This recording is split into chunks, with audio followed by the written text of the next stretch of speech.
El camino al desarrollo. Este soy yo. Mi nombre es Juan Andrés Pérez Choquic. Vengo de una familia de campo, crecí con muchas dificultades, pero gracias a Dios y a mis padres logré salir adelante con mucho esfuerzo y sacrificio. He finalizado una carrera universitaria.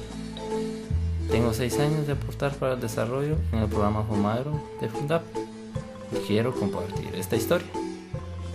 Recuerdo mi primer día. Llegué muy temprano con muchas ilusiones. Como herramientas tenía mis conocimientos de escuela y de la casa acerca de la agronomía. Mi labor se desarrolla en 3 lugares: San Miguel Siguilá, San Juan Ostuncalco y San Martín Zacatepeques, todos de Quetzaltenango.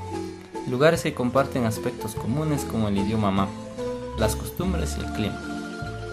En estos lugares habitan muchas familias en condiciones muy complicadas de subsistencia, puesto que no poseen un hogar seguro, tierra para cultivar, reina la pobreza, la falta de educación, servicios básicos y oportunidades.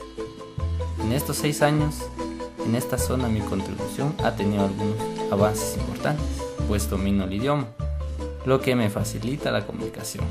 Sin embargo, los cambios no son posibles si las familias no se apropian de los proyectos que se han impulsado. La labor que he realizado es para crear conciencia en las familias que tienen la responsabilidad de producir sus propios alimentos, aprovechar sus recursos, usar la creatividad para solucionar los problemas y darles herramientas para que de ellos puedan nacer su desarrollo. Esto implica impulsar proyectos productivos, capacitación y asistencia técnica constantes para generar el cambio. Durante este tiempo he identificado que la implicación de la familia es clave para salir adelante y destaco como principal la participación de la mujer en todo este proceso. Estoy convencido que hace falta mucho, pero hay personas que pueden garantizar que el proceso continúe para el beneficio de la familia y comunidad. A pesar de las limitaciones, las familias poseen un corazón tan grande porque comparten lo poco que tienen cada vez que llego a la comunidad. Valoran el simple hecho de que el técnico de campo llegue a la casa de la familia. De esta manera se sienten menos abandonados y se les llenan los ojos de mucho entusiasmo.